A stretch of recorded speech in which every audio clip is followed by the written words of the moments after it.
പെട്ടെന്നുള്ള മരണത്തിന് തയ്യാറാകണമെന്ന ഇറാൻ്റെ മുന്നറിയിപ്പ് അമേരിക്കയിലും ഇസ്രായേലും വലിയ രീതിയിലുള്ള പ്രതിഷേധത്തിന് ഇടയാക്കിയിരിക്കുകയാണ്. ഏതാനും ദിവസങ്ങൾക്ക് മുമ്പാണ് ഇറാൻ്റെ പത്രങ്ങൾ മൊത്തത്തിൽ ഒരു റിപ്പോർട്ട് പ്രസിദ്ധീകരിച്ചത്. അതിൻ്റെ അകത്ത് പറയുന്ന പ്രധാനമായിരിക്കുന്ന കാര്യം ഇങ്ങനെയാണ്: പെട്ടെന്നുള്ള മരണത്തിന് നെതന്യാഹു അതോടൊപ്പം തന്നെ അമേരിക്കൻ പ്രസിഡന്റ് ഡൊണാൾഡ് ട്രംപും തയ്യാറാവുക. അതിൻ്റെ സംവിധാന കാര്യങ്ങളൊക്കെ തങ്ങൾ ഒരുക്കിയിരിക്കുന്നു.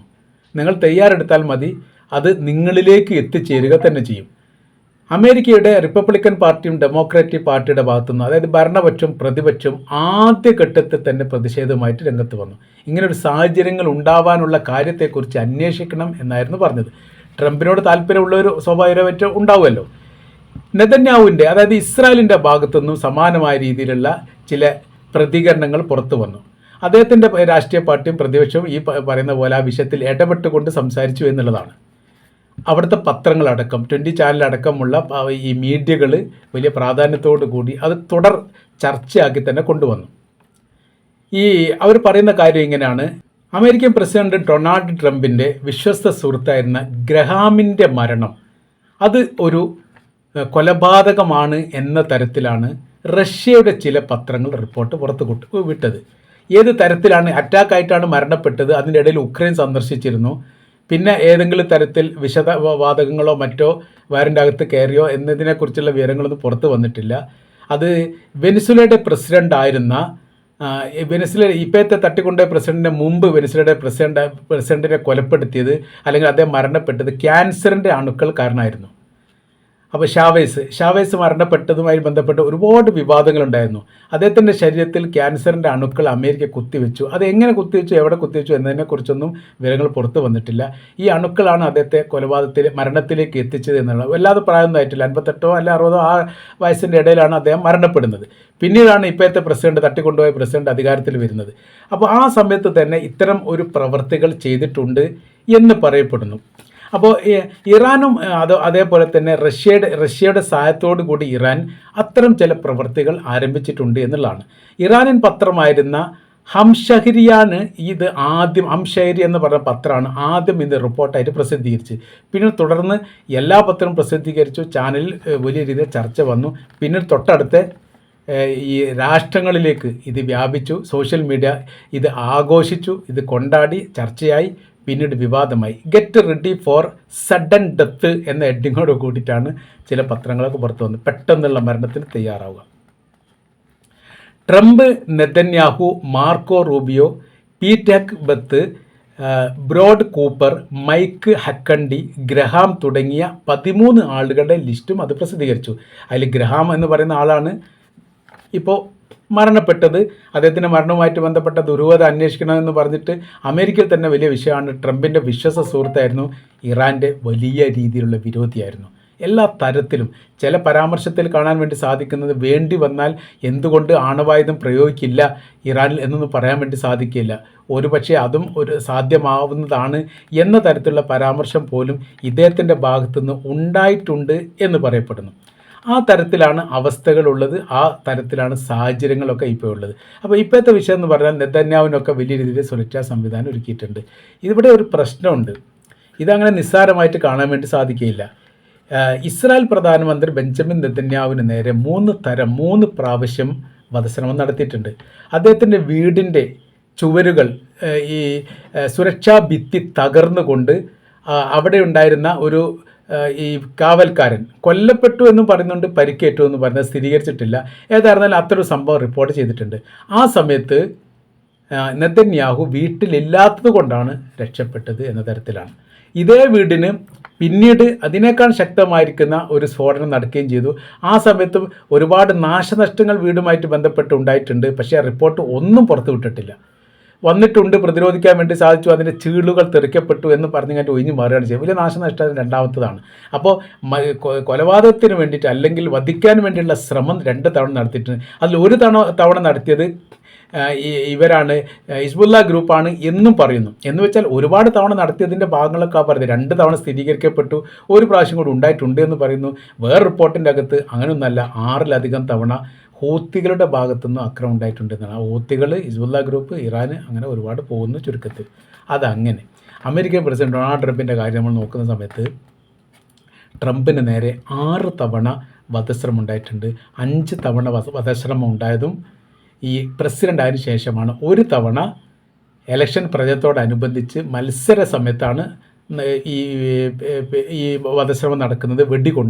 വെടികൊണ്ട സമയത്ത് നമ്മൾ പറഞ്ഞിട്ടുണ്ട്, അത് തലക്ക് വെച്ച വെടി ചെവിക്കാണ് കൊണ്ടത്. ചെവി മുറിഞ്ഞിട്ട് രക്തം വരുന്നതും പിന്നീട് ഇദ്ദേഹത്തെ വളയുന്നതും സംരക്ഷിക്കുന്നതും ആശുപത്രിയിലേക്ക് കൊണ്ടുപോകുന്നതും വെടിവെച്ച ആളെ വെടിവെച്ച് കൊല്ലുന്നതുമായിരിക്കുന്ന ബന്ധപ്പെട്ട വിഷയങ്ങളൊക്കെ അന്ന് പുറത്തു വന്നതാണ്. അപ്പോൾ ആ തരത്തിലുള്ള രീതി അന്നുണ്ടായിട്ടുണ്ട്. അപ്പോൾ ഇപ്പോൾ ഒരു പ്രാവശ്യം നല്ല പലതരത്തിലുണ്ടായിട്ടുണ്ട് എന്ന് ചുരുക്കം. പിന്നീട് പ്രസിഡന്റ് ആയതിന് ശേഷം അദ്ദേഹത്തിൻ്റെ ഏകദേശം 100 മീറ്റർ വ്യത്യാസത്തിന് കൊല്ലാൻ വേണ്ടി വന്ന പ്രതിയെ പിടികൂടിയിട്ടുണ്ട്. അദ്ദേഹത്തിൻ്റെ പാർക്കിങ്ങിലുണ്ടായിരുന്നു. പിന്നീട് ഓഫീസിൻ്റെ സമുച്ചയത്തിലുണ്ടായിരുന്നു. 5 പ്രാവശ്യം ഉണ്ടല്ലോ. 3 എണ്ണം റിപ്പോർട്ടായിട്ട് പുറത്ത് വന്നിട്ട് 2 റിപ്പോർട്ടായിട്ട് പുറത്ത് വന്നിട്ടില്ല. അപ്പോൾ അങ്ങനെയൊക്കെ സംഭവങ്ങൾ നടക്കുന്നുണ്ട്. ആദ്യത്തെ ഇലക്ഷൻ സമയത്തുള്ള പ്രചരണം തന്നെ ഇറാൻ അതിൻ്റെ പിന്നിലാണ്. ഇറാനാണ് ഇതിൻ്റെ പ്രതിസ്ഥാനത്തുള്ളത്. അമേരിക്കൻ പ്രസിഡന്റ് ഡൊണാൾഡ് ട്രംപ് തന്നെ പറഞ്ഞതാണ് പ്രതിസ്ഥാനത്തുള്ളത് ഇറാനാണ് എന്ന് ഒരു തന്നെ പറഞ്ഞിട്ടുണ്ട്. അത് ട്രംപ് തന്നെ പറഞ്ഞിട്ടുണ്ട്. പക്ഷേ അത് അന്വേഷിക്കാൻ വേണ്ടി സാധിച്ചിട്ടില്ല. അന്വേഷിക്കാൻ വേണ്ടി സാധിക്കാത്തതിൻ്റെ കാരണം എന്താ? പ്രതിയെ വെടിവെച്ചു. അതാണ് ഏറ്റവും വലിയ തെളിവുണ്ടായിരുന്ന തെളിവ് നശിപ്പിച്ചു. 2-3 പ്രാവശ്യം പ്രതികൾ വെടിവെച്ച് വന്നിട്ടുണ്ട്. അതായത് അതിൻ്റെ മുമ്പ് അതിന് ശേഷം നടന്നിരിക്കുന്ന പല സംഭവങ്ങൾ. അപ്പോൾ ഇങ്ങനെ ഒരു സംഭവം എന്ന് പറയുന്ന സമയത്ത് ഇപ്പോഴത്തെ വിഷയം എന്ന് പറഞ്ഞാൽ ആയത്തുള്ള അലി ഖംനായി അടക്കം ചെയ്തു ഈ മാസം 9-ാം തീയതി. അതോടുകൂടി ഏറെക്കുറെ ശാന്തമാകും യുദ്ധവുമായിട്ട് ബന്ധപ്പെട്ട വിഷയം എന്ന് വിചാരിച്ചു. ഇറാൻ്റെ അകത്ത് ഏറെക്കുറെ അങ്ങനെ ആയിരുന്നു. പക്ഷേ 8-ാം തീയതി ഒരു കുരുട്ട് ബുദ്ധി പ്രയോഗിച്ചു അമേരിക്ക. അതോടുകൂടി യുദ്ധത്തിൻ്റെ പാറ്റേൺ മാറി. കുരുട്ട് ബുദ്ധി എന്ന് പറഞ്ഞാൽ ഖത്തറിൻ്റെയും സൗദി അറേബ്യയുടെയും കപ്പലുകൾ ഹോർമുസിൻ്റെ തീരം ചേർന്നുകൊണ്ട് സമാന്തര പാത വെട്ടിയിലൂടെ കടത്താൻ വേണ്ടിയിട്ട് അമേരിക്ക ശ്രമിച്ചു. വലിയ രീതിയിലുള്ള വാഗ്ദാനം അവർക്ക് കൊടുത്തത്, നിങ്ങളൊരു കപ്പൽ തകർത്താൽ ഞാൻ 10 കപ്പൽ മേടിച്ചു തരും. നിങ്ങളുടെ കപ്പലുള്ള വസ്തുക്കൾ, അത് പെട്രോളിയാണ്, അത് പറഞ്ഞു ക്രൂഡ് ഓയിൽ ആണ് എന്ന് പറഞ്ഞു, ക്രൂഡ് ഓയിൽ തകർന്ന 10 കപ്പലിന് ക്രൂഡ് ഓയിൽ വാങ്ങിച്ചു. ഈ രീതിയിലുള്ള വാഗ്ദാനം ചെയ്തു. അങ്ങനെ ചെയ്തിട്ടില്ലെങ്കിൽ പിന്നെ ചെയ്തിട്ടില്ലെങ്കിൽ ഭീഷണിയാണ്. എന്താ ഭീഷണി എന്നറിയോ? നിങ്ങളുടെ രാജ്യത്തിന് നേരെ ഇറാൻ ഇപ്പം നടത്തുന്ന മിസൈൽ ആക്രമണത്തെ പ്രതിരോധിക്കുന്നത് തങ്ങളുടെ പ്രതിരോധ സംവിധാനം ഉപയോഗിച്ചിട്ടാണ്, അല്ലെങ്കിൽ തങ്ങളുടെ സൈനികരാണ്. ആ പ്രവൃത്തിയിൽ നിന്ന് അവരെ ഞങ്ങൾ മാറ്റും. അങ്ങനെ ആ സമയത്ത് നിങ്ങളുടെ രാജ്യത്തേക്ക് നേരിട്ട് കൊണ്ട് ഇറാൻ്റെ മിസൈൽ പതിക്കുന്ന സമയത്തോ വലിയ നാശങ്ങളും നഷ്ടങ്ങളും ഉണ്ടാവും. അതിൻ്റെ പ്രയാസം ആർക്കാണ്? നിങ്ങൾക്കാണ്. ആ പ്രയാസം ഉണ്ടാവാൻ പാടില്ലാത്തതിന് നിങ്ങളായിട്ട് സഹകരിക്കണം. ഖത്തർ, സൗദി അറേബ്യയും അവസാനത്തെ സമയത്ത് അത് സമ്മതിക്കേണ്ടി വന്നു. സമ്മതിച്ചതോട് കൂടിയിട്ടോ ഈ 8-ാം തീയതി എന്ന് നമ്മൾ പറയുന്ന സമയത്ത് ആയത്തുള്ള അലി ഖംനായുടെ മൃതദേഹം ആ സമയത്തുള്ള ഇറാഖിലാണ്. ഇറാഖിൻ്റെ കർബല ഭാഗത്താണ്. കർബലയിൽ നിന്ന് നേരിട്ടാണ് പിന്നീട് ഇറാനിലേക്ക് വരേണ്ടത്. അപ്പോൾ കർബലയിൽ അവരുടെ വിശുദ്ധമായിരിക്കുന്ന സ്ഥലത്ത് അന്ത്യോപചാരം അർപ്പിക്കുന്നതുമായിട്ട് ബന്ധപ്പെട്ട കർമ്മങ്ങൾ നടന്നുകൊണ്ടിരിക്കുന്ന സമയത്താണ് ഈ സംഭവം നടന്നത് എന്നാണ് പറയുന്നത്. ഇത് മനസ്സിലാക്കുന്ന IRGCയെ സംബന്ധിച്ചിടത്തോളം, ഇറാൻ റവല്യൂഷണറി ഗാർഡ് കോർപ്പിനെ സംബന്ധിച്ചിടത്തോളം തിരിച്ചടിച്ചിട്ടില്ലെങ്കിൽ അത് വലിയ രീതിയിലുള്ള പ്രശ്നം ഭാവിയിലുണ്ടാകും. അഥവാ ഈ ഹോർമുസ് കടലിൻ്റെ അതിർത്തി കംപ്ലീറ്റ് ഇപ്പോൾ ഇറാൻ അങ്ങോട്ട് വിട്ടുകൊടുത്ത് നിങ്ങൾ പോയിക്കോളി എന്ന് പറഞ്ഞാൽ പ്രശ്നം തീരുമോ? ഇല്ല. അവിടെ പ്രശ്നം തുടങ്ങുകയാണ് ചെയ്യുക. എന്താ അവിടെ പ്രശ്നം തുടങ്ങാനുള്ള കാരണം? ഹോർമുസിൻ്റെ കടലാതിർത്തിയുമായിട്ട് ബന്ധപ്പെട്ട നിയന്ത്രണം അമേരിക്കയുടെ കൈവശത്തിൽ വന്നാൽ അവിടെ സ്വതന്ത്രമായിരിക്കുന്ന ഒരു പാതയായിട്ട് ഇഷ്ടംപോലെ കപ്പലുകൾ പോകും. മറ്റുള്ള ലോകരാജ്യത്തേക്ക് പെട്രോളിയം വിൽപ്പനയുമായിട്ട് ബന്ധപ്പെട്ട കാര്യത്തിലേക്ക് പോകും. അപ്പോൾ എന്ത് ചെയ്യും? ഈ മേഖലയിലൂടെയുള്ള ഇറാൻ്റെ കപ്പലിനെ തടയുകയും ചെയ്യും. അപ്പോൾ പിന്നെ ഒന്നും ചെയ്യാൻ വേണ്ടി സാധിക്കുകയില്ല. കപ്പലിനെ തടയും എന്ന് മാത്രമല്ല, സാമ്പത്തിക ഉപരോധം പിൻവലിക്കില്ല, ഞെരുക്കാൻ വേണ്ടി നോക്കും. പിന്നെ ഈ കടലിൻ്റെ നിയന്ത്രണം ഏറ്റെടുക്കുന്ന സമയത്ത് ഹോർമുസ് എന്ന് പറഞ്ഞാൽ ഇറാൻ്റെ കര അതിർത്തിയാണ്. അപ്പോൾ ഈ കടലിൻ്റെ അതിർത്തിയാണ് ഹോർമുസ് എന്ന് പറയുന്നത്. കരയിലേക്ക് ഒരു ആക്രമണം നടത്താൻ വളരെ സിമ്പിളായ രീതിയിൽ അമേരിക്കയ്ക്ക് സാധിക്കും.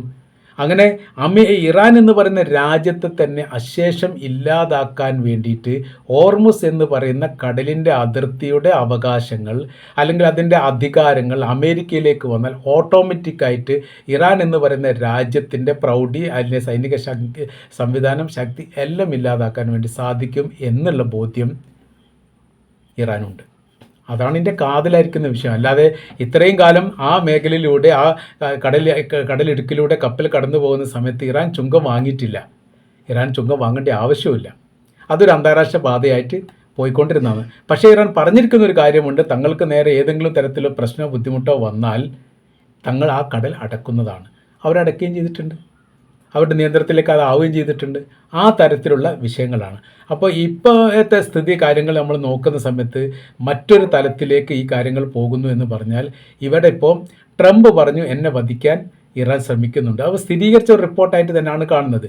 അപ്പോൾ വധിക്കാൻ ശ്രമിക്കുന്നു, എന്നെ വധിച്ചാൽ ഞാൻ വെറുതെ വിടില്ല, 1000-ഓളം മിസൈലുകൾ ഇറാനെ ആക്രമിക്കാൻ വേണ്ടി തയ്യാറെടുത്തിരിക്കുന്നു, ഞാൻ സൈനികരോട് അത് പറഞ്ഞിട്ടുണ്ട് എന്നൊക്കെ എന്നല്ലാതെ ഈ ട്രംപ് വധിക്കപ്പെടുകയോ കൊല്ലപ്പെടുകയോ ചെയ്യുന്നൊരു സാഹചര്യം ഉണ്ടായാൽ ഇതിപ്പോൾ അപ്പം തന്നെ അമേരിക്കയുടെ സൈനികർ ഇറാൻ ആക്രമിക്കും എന്ന അഭിപ്രായം രാഷ്ട്രീയ നിരീക്ഷകർക്കില്ല. അപ്പോൾ രാഷ്ട്രീയത്തിൻ്റെ രൂപരീതികൾക്കൊക്കെ വലിയ മാറ്റങ്ങൾ വരും, അവസ്ഥകൾക്ക് വലിയ മാറ്റം വരും. മറ്റൊരു തലത്തിലേക്ക് ഈ യുദ്ധത്തിൻ്റെ രീതികളൊക്കെ പ്രവഹിക്കാനുള്ള സാധ്യത വളരെ കൂടുതലാണ്.